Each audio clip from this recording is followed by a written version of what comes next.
زیبا ایک امیر باپ کی بیٹی تھی۔ اس کی منگنی اس کے چچا کے بیٹے سے ہوئی جو کہ بہت غریب تھا۔ زیبا کی ماں ایک ماڈرن گھرانے سے تھی اور وہ چاہتی تھی کہ اس کی شادی اس کے بھائی کے بیٹے سے ہو، لیکن زیبا کے والد ایسا نہیں چاہتے تھے کیونکہ اس نے اپنے بھائی کو زبان دی تھی۔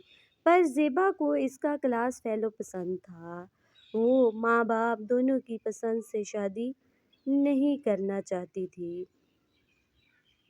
اور اسے یہ بھی پتہ تھا کہ اس کے والدین اس سے اس کی شادی نہیں کروائیں گے، اس لیے اس نے اپنی پڑھائی مکمل ہونے کا انتظار کیا۔